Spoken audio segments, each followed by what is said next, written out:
Hello world, Vagabond here. I'm about to show you Chongqing, a Chinese megacity with a population of over 30 million people and the size comparable to the territory of Austria.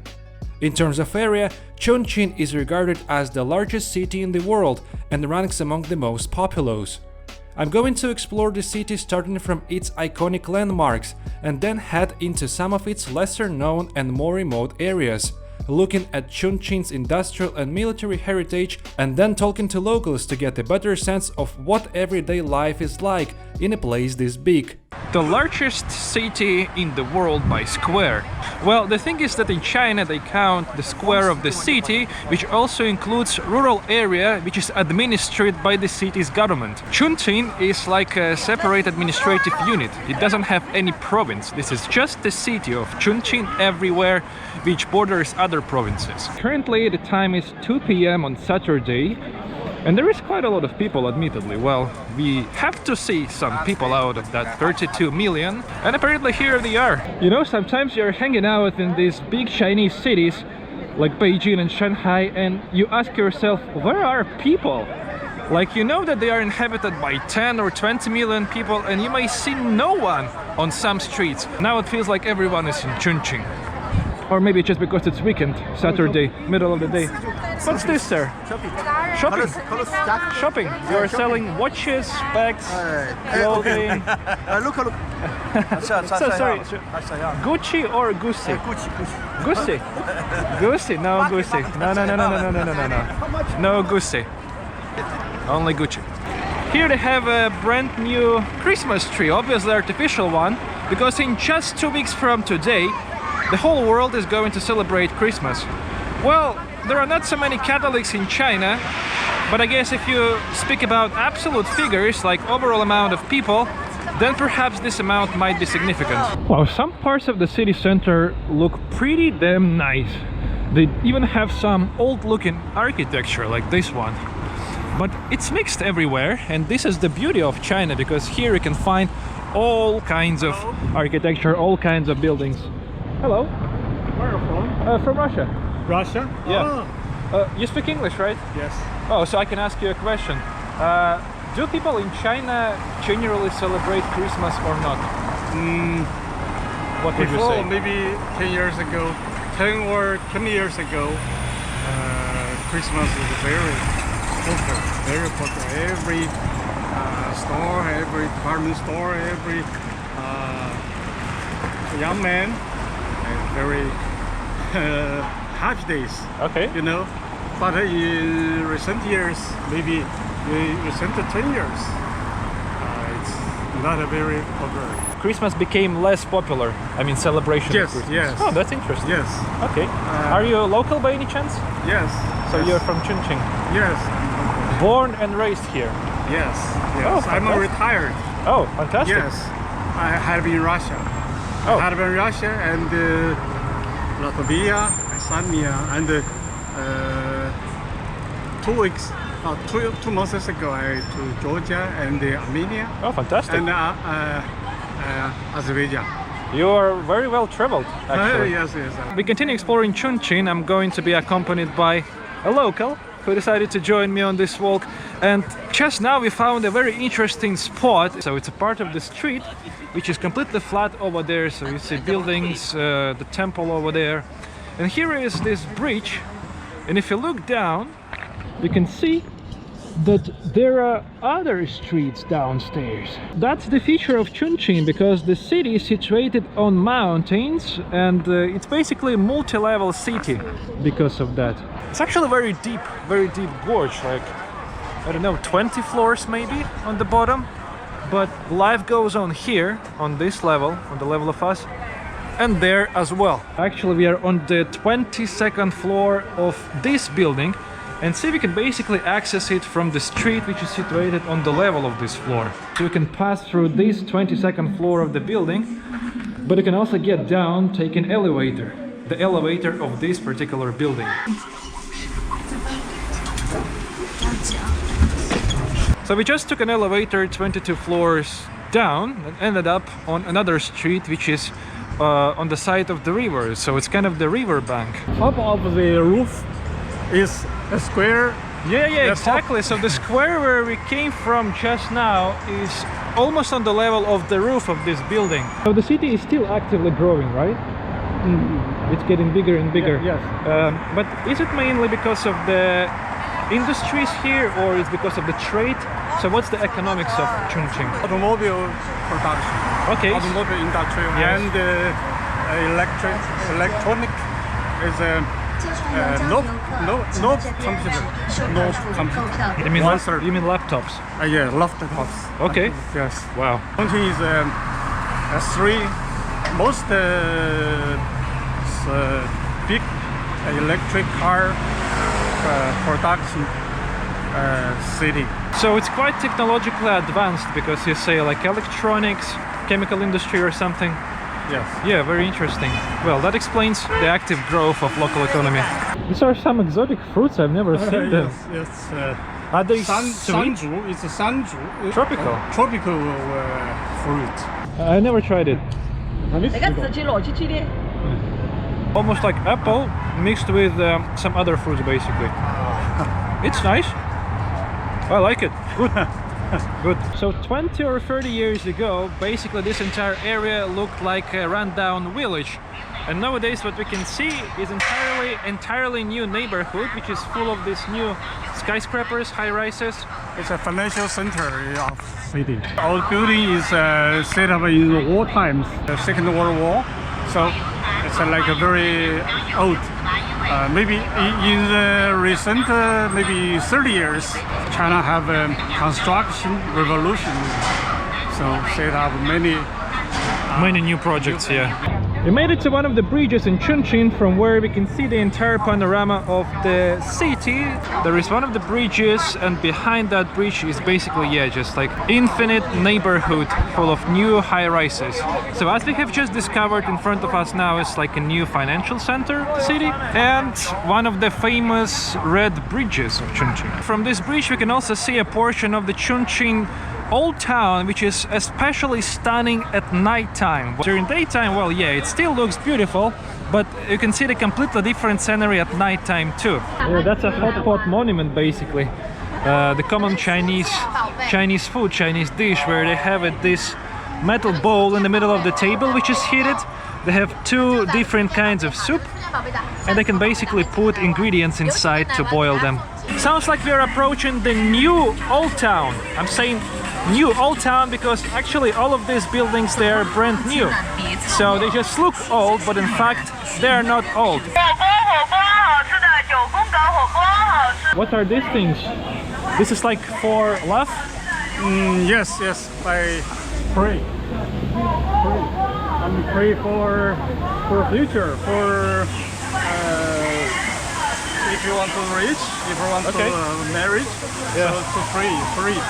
So it's like the symbol of some strong marriage, strong love and prosperity. Yes.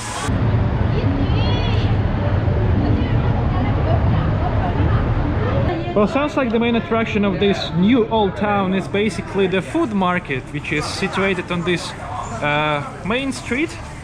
All kinds of street food can be found here. And probably also some Chongqing specialties. Maybe 20 years built this. The style is old style, but the building is concrete building. Yeah, exactly, like new buildings in the old style. What are the salaries here for people? How much can people earn who live and work here? I think Roughly. people living here are not a rich man. In Chongqing, the salary, a month salary, maybe 6,000 yuan, maybe 1 month. 6,000 RMB, so Yeah, this yeah, is maybe around. okay. It's less than $1,000 per month, so it's maybe 900 something. In normal position. Yeah. Like maybe waiters is a lawyer, and some office lady maybe like this. So for example, 7,000 would already be considered good salary here, or it's just okay. Okay. I think it's up to your age. Indeed. If you newcomer, you just have a first job, it's very good. Okay. But if you 50 or 60, Yeah. it's not good. such a great view actually. Yeah. Summertime, the river, the color is different. The Jialing River is clear. The Yangtze River is very yellow. You see all of these high rises, like very big, tall buildings, and some of them look the same. And there are just so many like tall buildings, and a lot of them look similar. So for some people, they find it dystopian and depressing, because everything like looks similar, the same. Like it gives them some bad emotions. But what do you think about this kind of environment, where so many people live in one place, basically? In Europe, in America, and other countries, are traveling. Many countries, they are living very spread, very different houses, and it looks very happy. But the Chinese, like many people around me, in that time, in that environment, I feel safe. The West people like privacy. I don't like other people, especially in North Europe, maybe Russia. I like have a distance. Have a distance. I keep my province. But the Chinese, most of the Chinese not this idea, province idea. So they have stronger sense of community, you can say. Yes, I think it's West people and Chinese. It's different. A couple of people casually swimming in the main river of Chongqing in the evening after sunset, enjoying the unique perspective of the Chongqing downtown, which from this standpoint can legitimately be called a cyberpunk city. We are basically opposite the downtown, and it's evening hours when the street lights are on, when buildings illumination is switched on, and we can see how beautiful it is actually. It's even more spectacular than during daytime with all of these red and yellow lights. In Chinese culture, the face is very important. You just don't have a moral right to lose the face. And appearance, the look, is very important. This is kind of the showcase of China nowadays. Of course, not all the cities in China look like this. Actually, the majority of cities in China do not look like Chongqing. I mean, they're still well developed, just they're not that massive. I gotta be honest with you, this is the busiest touristy spot in China which I have seen during this trip. Basically in 2 months in the country. So many people. If you come here in the evening on weekend, you have to be prepared to face all of these crowds. And eventually what happens is that you get stuck and you cannot move neither backwards nor further.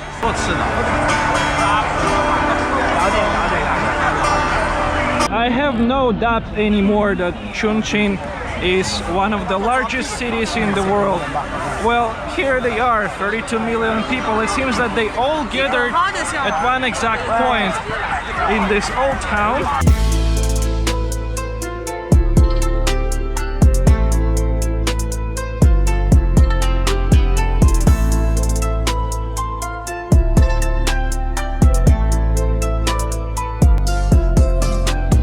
We are again on that food street which we had already passed during daytime. We can actually see the photographs of the food, and to be honest, based on photographs, it's mostly spicy. So not for me at this point. They also have some desserts, some sweet things over here. For example, some juice. This is some very local thing, I don't know what's this, like a smoothie or something.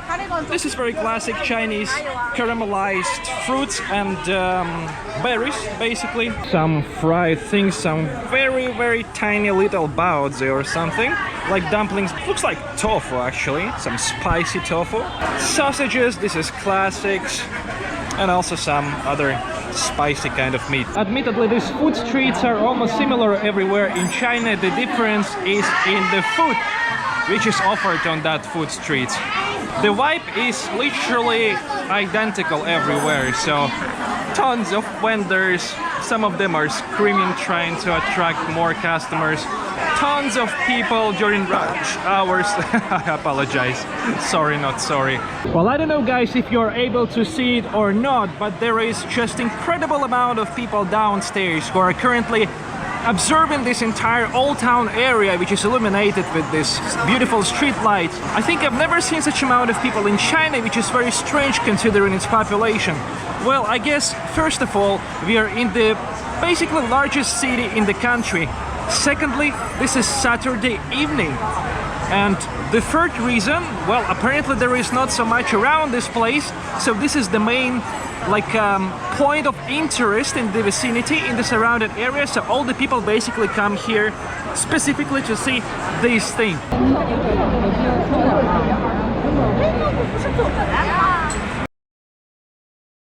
This is a new day in the Chinese megacity of Chongqing, the megacity with mega population.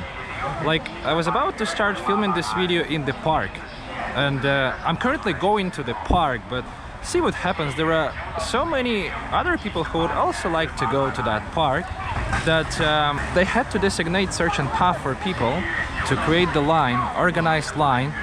They had to put intermediate checkpoints with police officers who stop people so they are not accumulated in one huge crowd. So they keep distance from groups, and they slowly approach in that park. So the reason why there is so many people in this part of the park is basically because they all want to follow this particular path. You see, this is the mountain, this is where the park and buildings are situated, and this path is kind of elevated above the forest level, and from here we can enjoy panoramas of Chongqing.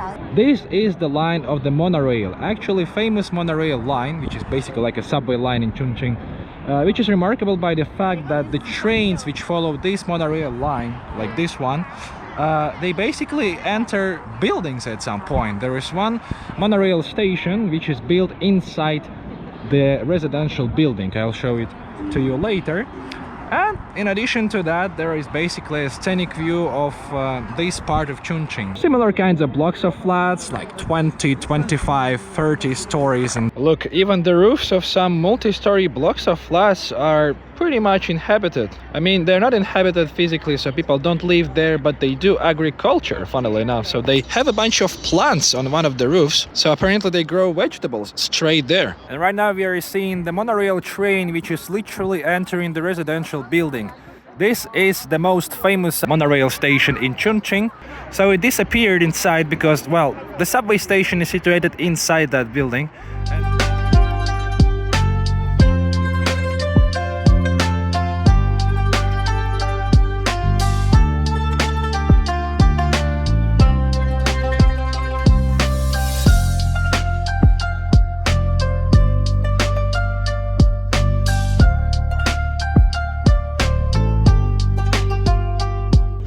In addition to the sightseeing path in this lovely park, there is also an interesting memorial to two Soviet volunteer soldiers who were serving in the air forces and were fighting against Japan in the Japanese War. So somehow they were volunteering here in China, and they were, I guess, cooperating with Chinese army.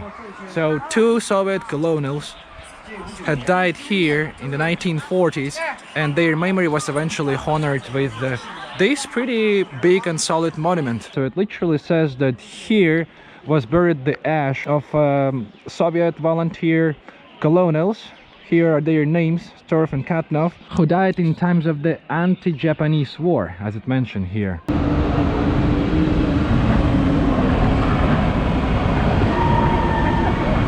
We finally made it to the legendary subway station in Chongqing, which is situated inside the residential building. And there is basically the train which is currently at the station. You can see its front carriage. This residential building was built along with the line of the monorail, so this is a special design of this particular place. The train is now departing. It's crossing these flowers which someone placed on the roof of the building, so they're literally growing under the railway tracks. And then another train is approaching like this. That's probably one of the most fascinating places in the entire mega city. Wow. Well, overall it looks like an ordinary subway station everywhere in China. So they have this protective wall with gates which open when the train arrives and close when the train is about to depart. But yeah, the difference is that above this train station is that part of the residential building which we have already seen from other standpoints. So this is the place where monorail track enters this multi-story residential building. There's actually the train going here right now, so we'll be able to see the reason why everyone is here. People do live in this building, but they live above the railway track. That's what many people miss. And below the railway track, there are only some businesses, like commercial places, basically souvenir shops and stuff, but people do not live below the railway tracks.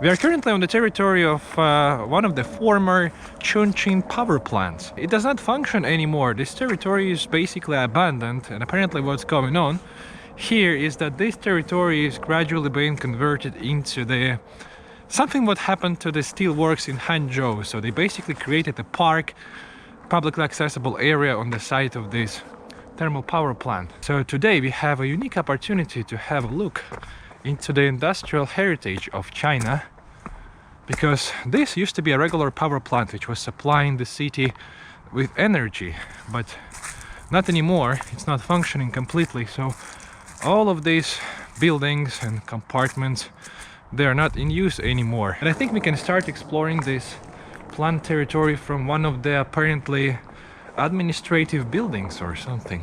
Yeah, there was a bunch of rooms in this building, and all of them had their purpose. Look what I found in one of the rooms here. There is the communist slogan in Chinese language.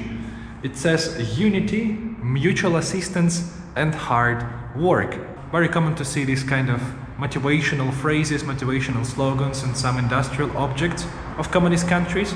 If you explore some abandoned factories of the Soviet Union, you can find something like that there as well. The thing's already slightly overgrown, but admittedly we can see that the windows in the building opposite to us, they're not entirely old, so they're almost like plastic windows, you know, which means that it underwent some sort of restoration relatively recently, and this whole thing was abandoned not much time ago. But interestingly enough, the upper I go, following the staircase, the more historical remnants I managed to find. So here on the floor I managed to spot a photograph with a group of Chinese people which was taken in 2007.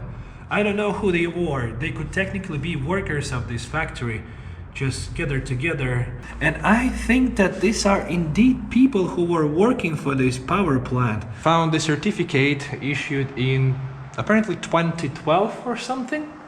So we can say that 13 years ago the power plant was fully operational. There is basically this door which is apparently open, and from this standpoint we are able to see almost the entire territory of the power plant. So this is the main compartment, the main building of the power plant. From here we can also see the river and barges sailing down that river. Part of the reasons why Chongqing eventually became a prosperous city is because it had its river port. And before the development of road infrastructure in China, rivers were very, very important in terms of transportation. We can enter another building, and actually there is the light switched on there. Let's see what's gonna happen if you get in.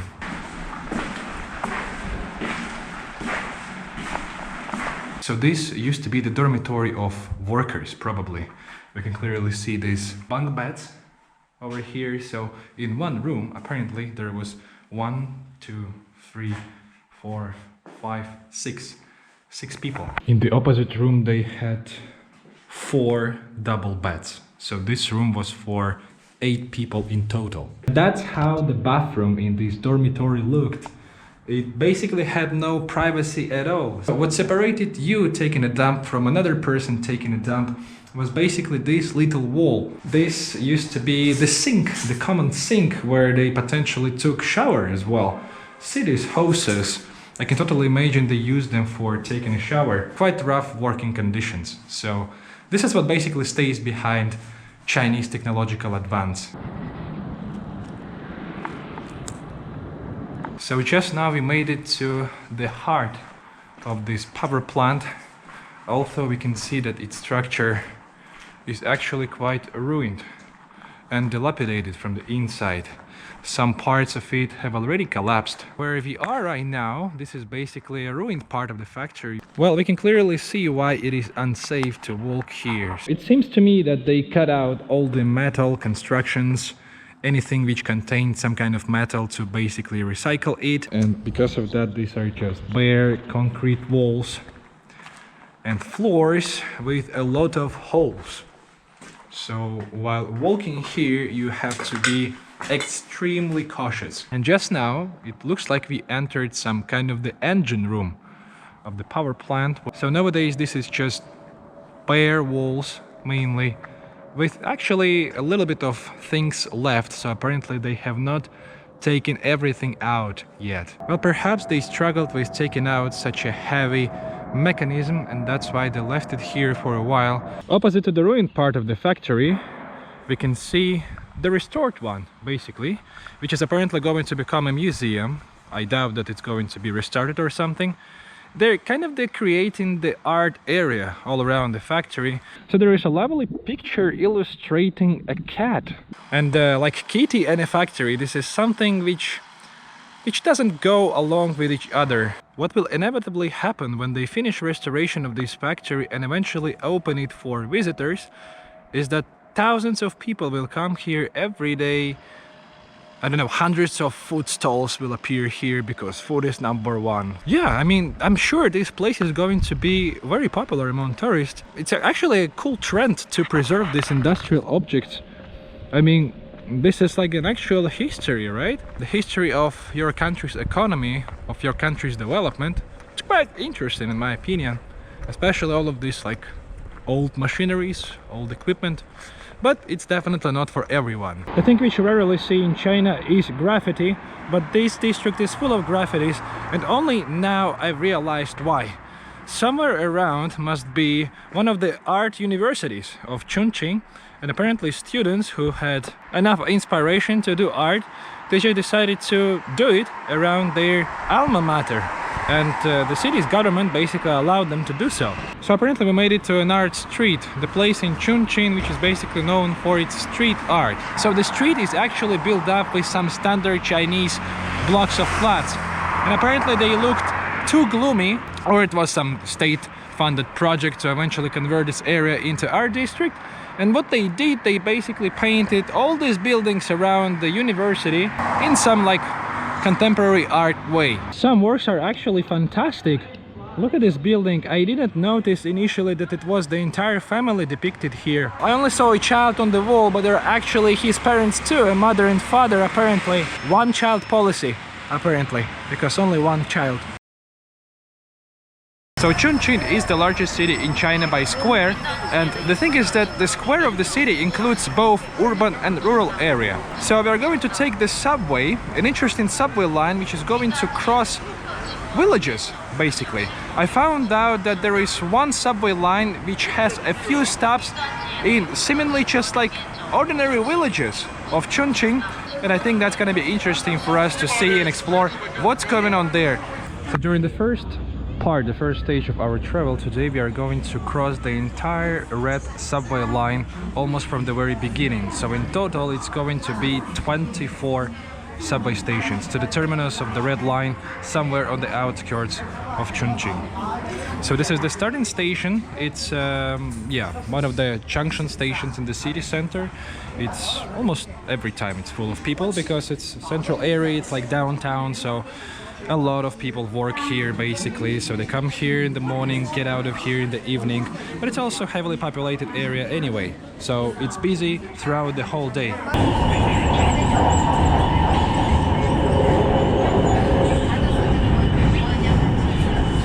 See, this is a giant subway map, and we are currently at this section of it. Then we would need to change to here and follow the very last blue line all the way here. Well, somehow I decided to get off the train for a few minutes. Luckily they run here frequently, just to show you around a little bit, to see the surrounding area of this already actually outskirts of Chongqing. Let's see what we can witness here. So first of all, look, a lot of people are doing agriculture within city limits. See, there is a person does gardening. They usually plant some vegetables, what I noticed, like cabbage, onion. And this neighborhood over here is actually quite strange in a way that it's half abandoned. I see that this building is nearly collapsing. Maybe the soil here was weak or something. Maybe it's just too old naturally. It's like a never-ending urban area where high-rises like this switch high-rises like that. And the good thing is that it all connected by strings of the Chongqing subways. Well, you have to consider the size, the scale of Chongqing. It's massive, so it can take hours for you to travel just by subway from point A to point B. I don't know, maybe we are 50 minutes away from the city center right now, and still a lot of people were traveling by the same subway train.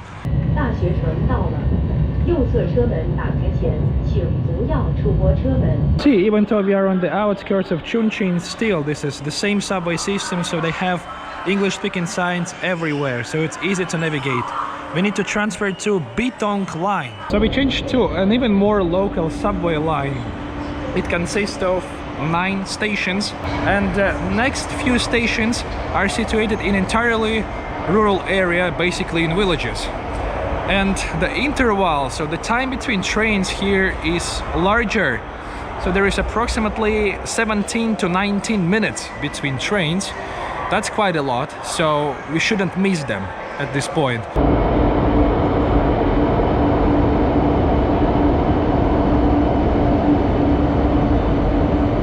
By the way, this subway train looks a little bit different from the inside. Its interior design is different because see, they have seats which are aligned with the passage like this, but they also have classic like railway style seats which basically face either this or that direction. Which basically means that this is kind of like a halfway commuter train.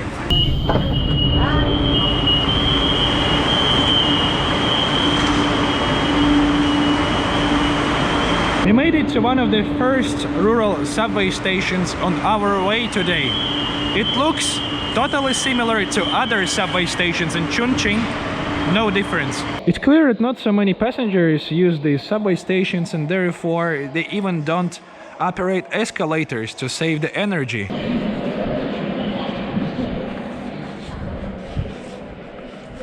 Welcome to the Chinese village, I guess. Finally.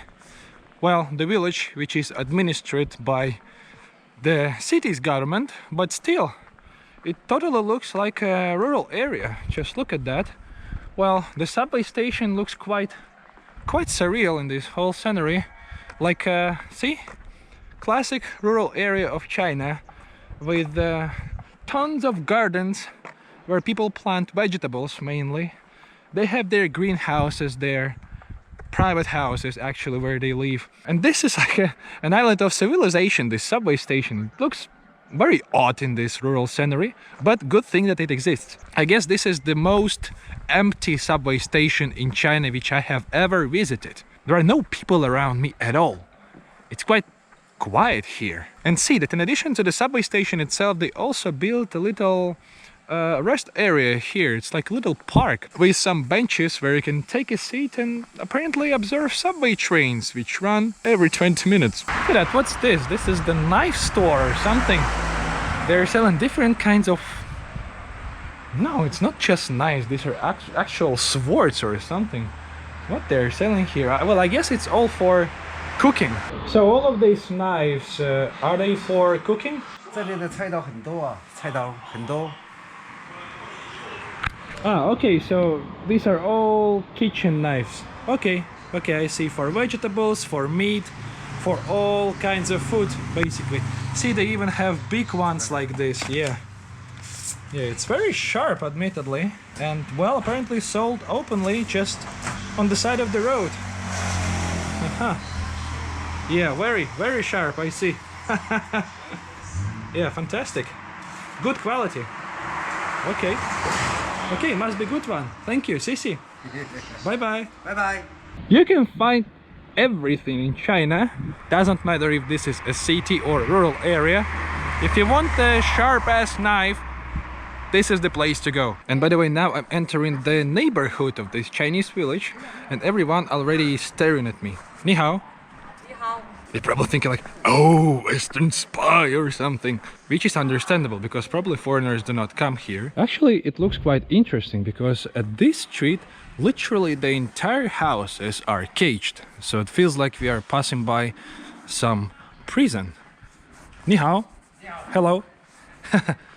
Is it a restaurant? Ah, okay. Okay. Bye-bye. Just passed by a local restaurant, which didn't even look like a restaurant. You see, they have garages, which are mostly closed. And it's not clear what kind of businesses are situated inside. Here is just someone's storage, for example. Here, just ordinary people live. So these are also entrances to houses. Ni hao. Hello, ni hao, I'm good. How about you? You good? Okay, okay. Oh, that's another community center, by the way. People are playing some desk games there. Oh, I don't speak Zhonghua. English. LOC. LOC. Yeah, just tourist. Tourist. Ivan. That's my name.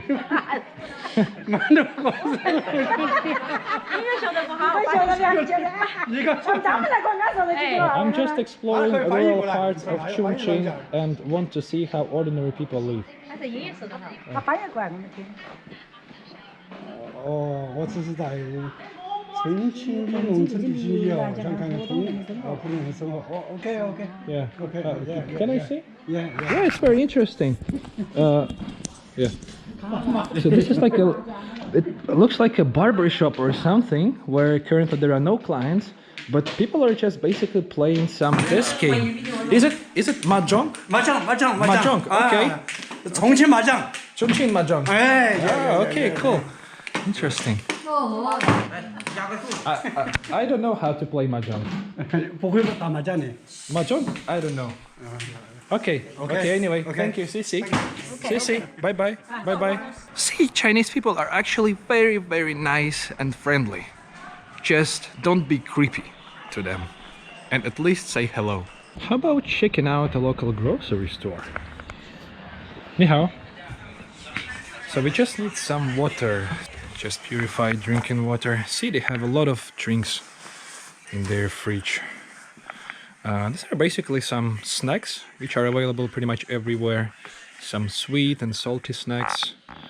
These are some Chinese snacks actually, which are quite spicy, so I've never tried most of them. I cannot digest them. Here they have some chips, some more drinks apparently. Oh, this is for cooking. They have a lot of sauce. It's like soy sauce, vinegar, these kind of things. Some cooking oil basically. Again, some more snacks which are probably super spicy. But we're gonna go just with the water. Yeah, I just need this. Alright, some noodles are available here.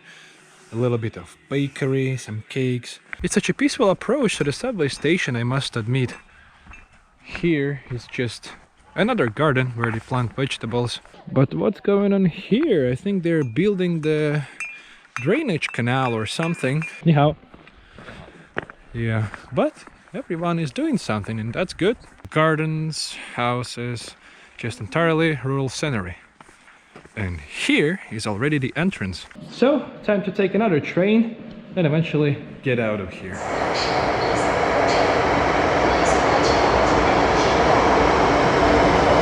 For the whole duration of my video I was avoiding the topic of food because food in Chongqing is generally spicy and I cannot eat spicy food.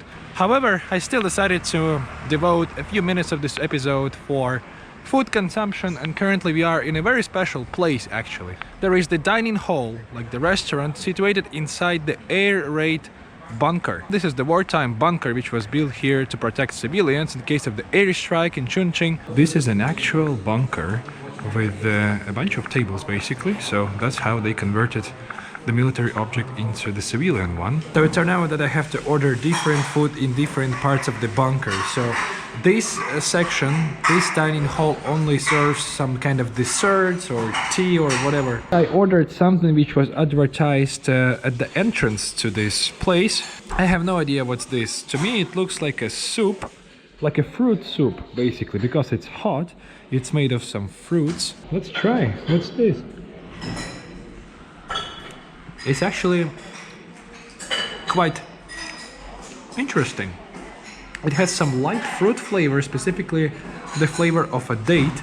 Quite a light taste, you know. When it comes to some sweet flavors, some sweet things in China, usually this is very plain flavor in terms of sweet things. I mean, they don't like sweet. Basically, even this dessert, it's quite mild, you know. And the main feature of this soup slash dessert is that inside there is a giant pear. Therefore, we can say that there is a mixed flavor of a date and a pear. It's honestly quite a strange dish, and you see pear is the main component. I like it the most, so I would say that I would rather go to the street market and get some actual pears there instead of eating this. And the restaurant is actually huge because the bunker goes all the way inside the mountain. And as long as this is mainly the hot pot place, we can see a lot of people having an actual hot pot. And Chongqing is famous for the fact that hot pots originated here. So there it is. This is a giant bowl with boiling water. One part is spicy. You can clearly see they put a lot of chili peppers there. But the water to the left is not spicy. It's like a tomato soup. And basically now I'm waiting for the ingredient for the hot pot. So they will give me the ingredients which I would need to put to water myself, boil them. And this is basically the whole point of hot pot. We have just been served the meat, which we would need to put inside this boiling water. So this must be beef. This, I honestly have no idea what's this, potentially lamb maybe. So we just put it inside, boil for a few minutes, and then we can eat it. And also they have a bunch of seasoning available for customers. So I chose my favorite one. This is like the peanut butter sauce or something like that. So I decided to start with the beef. You see, I put beef into this tomato soup part because it's not spicy. However, I put one slice of beef somewhere here. There it is. So we'll also be able to try the spicy version of the beef. Well, it's actually my very first time ordering hot pot for myself, just for myself, because before I went to hot pot place with my friend. So I didn't even have to hassle with it. The lady also explained that you can boil the meat only for 1 minute and it's going to be ready. The cabbage, the lettuce itself is going to be ready within like 30 seconds. And this is the seasoning which we created. So we put some green stuff, mixed it with oil, put a little bit of salt and oyster sauce. And eventually it tastes better than just the peanut butter sauce alone. My very last day in Chongqing begins at Chongqing North Railway Station, from where I'm going to start the last adventure inside China's mega city. Today I'm going to visit a very interesting location situated a couple of hours away from the main part of Chongqing. We are going to explore the place which used to be a top secret military facility in the past, in times of the Cold War, and nowadays it became a tourist attraction and open for visitors. This is the Chongqing North Railway Station. This city has so many railway stations actually, and all of them are massive. And we are going to take a long distance train, funnily enough, which basically has a stop in the town where that facility is situated. So to get to the place we are going to take a classic slow train, number K73, bound to Shanghai. Shanghai is actually quite far away from here. If you take the slow train, you will arrive at Shanghai tomorrow at around midday. But for us, it's going to be a very short journey, just one stop. So basically 1 hour. Classic long distance train with a bunch of seat carriages. And one of these seat carriages is basically going to be mine. This is the seat carriage, which is designed for almost 120 passengers. And now we need to find our seat. It must be somewhere in the middle. The point is that here are like 4 seats, and here are 6 seats for 6 passengers basically. They also have little baggage shelves, which are actually quite spacious.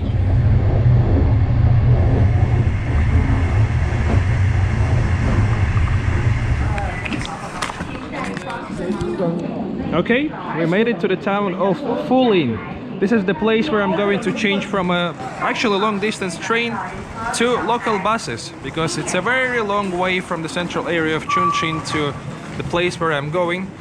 It's very tricky, you have to change transport multiple times. Anyway, that's how the surrounding area of the railway looks. Pretty standard. They have a bunch of grocery stores nearby where you can get some snacks for the road. Also next to the railway station there is the bus station where I would need to change to the bus. Actually, I'll still need to take 3 more buses to get to the place.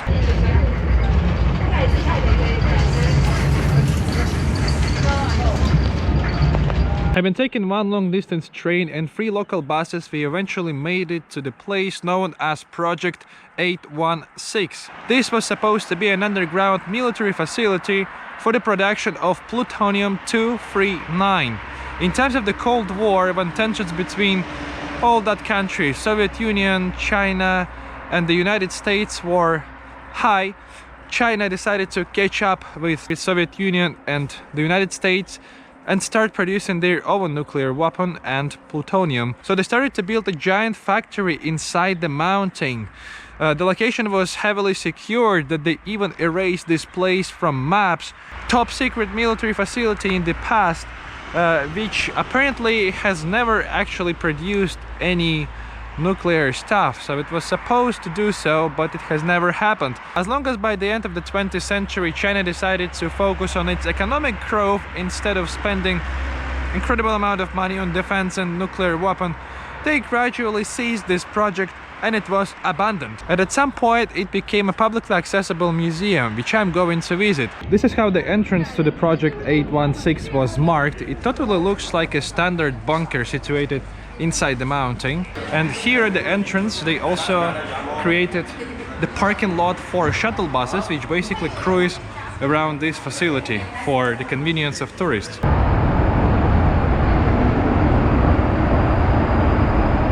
So the reason why I assume that this is like an air raid shelter is because yesterday in Chongqing I was visiting the hot pot place, so the restaurant situated inside the air raid shelter, which looked 100% similar to this one. So it's basically a long fortified passage inside the mountain. Having crossed a couple of 100 meters, we ended up at the crossroad. If we follow the road leading from the entrance further down there, we'll probably reach the museum part of this tunnel of this entire military facility. However, they also have passages which are not marked at all. For example, there is a complete darkness. Hell knows actually what's there. The facility must have been giant because 20 kilometers of tunnels were dug in this mountain.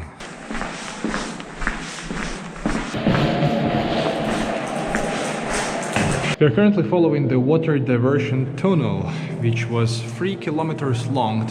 It was taking water from the nearby river for the needs of this military facility. Specifically for the reactor where they were supposed to make the plutonium-239. But as you know, this facility has never been completed, and despite the fact that it was being built for 18 years, eventually this project was ceased.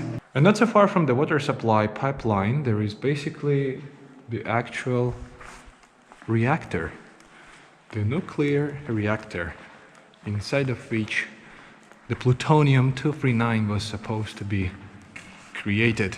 They used forces of, I don't know, 60,000 people roughly to build this whole thing. And they were using some primitive methods of construction because back then China was not as developed as now. So it was very hard labor, and a lot of people actually died on the construction of this whole thing. This is the model of the atomic bomb, basically the nuclear bomb, the very first Chinese nuclear bomb, which was invented in 1965. After invention of this nuclear bomb, and test of that nuclear bomb, China became 5th country with the nuclear weapon after Soviet Union, the United States, United Kingdom and France. Look at the size of this facility, it's giant. So all of these corridors, passages, tunnels, they're underground. And they basically constructed the entire city in this mountain. The so-called ring road is remarkable by the fact that it's super huge and high. The reason why it's like this, because it is situated close to the entrance and some oversized cargo could be transferred here. Good experience. Where else you can find an unfinished nuclear power plant in the mountain if not in China?